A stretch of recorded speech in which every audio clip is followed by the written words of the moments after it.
Bonjour, vous écoutez Eclipse, les femmes de l'ombre, un podcast qui met en lumière celles qui ont marqué l'histoire.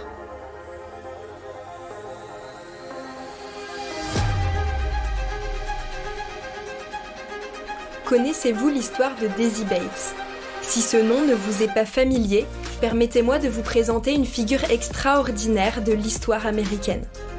Daisy Gateson Bates, une militante des droits civiques afro-américaines, est une figure emblématique dont l'engagement et la détermination ont laissé une empreinte indélébile sur le mouvement pour l'égalité des droits aux États-Unis.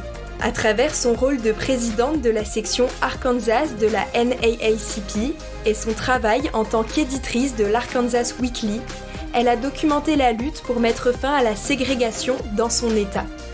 Mais c'est surtout son soutien inébranlable aux Neufs de Little Rock en 1957 qui a fait d'elle une figure légendaire du mouvement des droits civiques. Dans cet épisode, nous explorons la vie fascinante de Daisy Bates et son impact sur l'histoire américaine. Comment l'engagement inébranlable de Daisy Bates dans la lutte pour les droits civiques, notamment à travers son soutien aux Neufs de Little Rock, a-t-il façonné le mouvement pour l'égalité des droits et inspiré des générations entières à se battre contre la justice raciale aux États-Unis ? Un épisode réalisé par Mina Dromar. Née en 1914, Daisy Bates grandit dans une petite ville du sud de l'Arkansas. Après avoir été adoptée, elle a été confrontée à la brutalité du racisme dès son plus jeune âge, lorsque sa mère biologique a été violée et assassinée par 3 hommes blancs de la région, crimes qui sont restés impunis. Cet événement tragique a profondément marqué Daisy Bates et l'a poussée à consacrer sa vie à la lutte contre l'injustice raciale.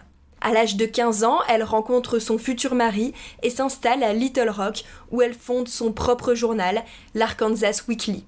En tant qu'éditrice de ce journal, elle documente la bataille pour mettre fin à la ségrégation en Arkansas, devenant ainsi l'une des rares voix afro-américaines à s'élever contre l'oppression. En tant que présidente de la section Arkansas de la National Association for the Advancement of Colored People, Daisy Bates a joué un rôle crucial dans la transformation du mouvement des droits civiques. Mais son engagement l'a également rendue vulnérable aux attaques et aux intimidations. Sa maison a été cible de pierres et de balles et sa famille a été contrainte de fermer son journal. C'est en septembre 1957 que l'histoire prend un tournant décisif avec les Neufs de Little Rock. 9 courageux étudiants noirs tentent d'intégrer l'école secondaire centrale de Little Rock, une école ségrégée. Ces jeunes, connus sous le nom donc des Neufs de Little Rock, ont bravé l'opposition féroce de la part de la communauté blanche locale, ainsi que des politiciens et des groupes de suprématie blanche. Mais derrière ces étudiants se tenait Daisy Bates. En tant que présidente de la section Arkansas de la NAACP, Bates a joué un rôle crucial dans la défense des Neufs de Little Rock. Mais l'opposition était féroce, les Neufs ont été confrontés à des barrages policiers, des insultes racistes et même des agressions physiques alors qu'ils tentaient juste d'entrer dans l'école. Finalement, avec l'intervention du président américain Eisenhower et l'envoi de la garde nationale, les Neufs de Little Rock ont pu intégrer l'école secondaire centrale de Little Rock. Cette histoire a été un tournant dans le mouvement des droits civiques mettant en lumière les profondes divisions raciales aux États-Unis.